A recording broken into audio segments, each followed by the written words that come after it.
All right, so I'm gonna go over posterior armpit holds, the Yogini and the Rocketman variations. Couple things that are the key to this move is understanding the contact points and the push-pull. It's not a skin hang and it's not a drop onto the arm that's holding you. So you want the posterior back of the arm that has contact with the pole. And you really want to think about lifting that chest and pushing that chest forward as you squeeze the arm back and into the pole. So you're squeezing the pole in between your body and the arm there. The second point of contact is going to be that side right along your iliac crest. So it's your hip and up into your abdomen here.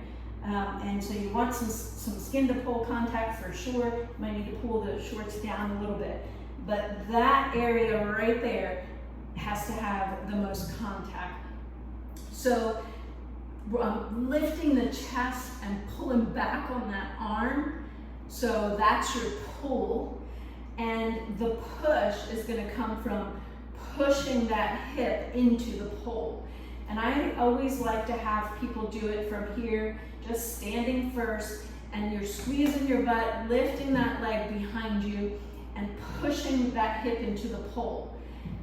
You counter that push-pull by squeezing that arm back, okay, and lifting the chest. And you can stand here and lift that back leg, pushing the hip, squeezing the arm, and really feel that contact out right from here. You can sink into it a little bit and feel what that feels like.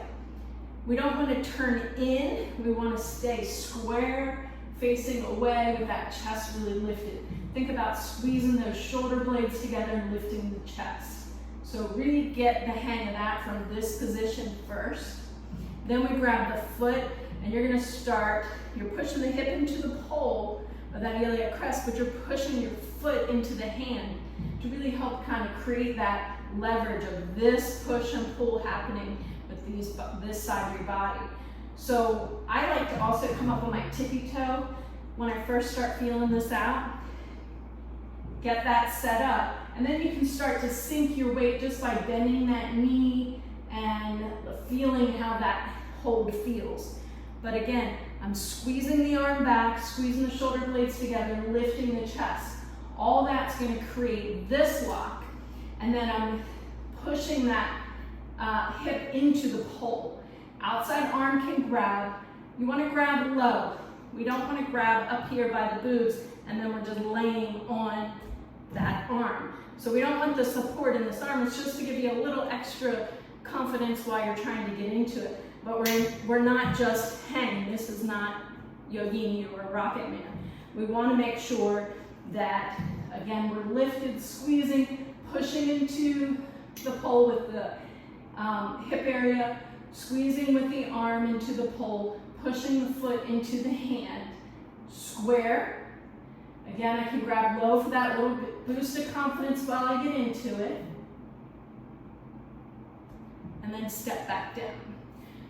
So again, push, lift the chest, pull the arms back, head up. All right? So we don't want to be hanging on this arm. Okay, it's just there for a little support while we get ourselves positioned, and then we want to keep things square facing away. Yogini, both legs are folded back and you can reach with both hands. Rocketman is just the one leg straight with the opposite being held. All right, hopefully that helps.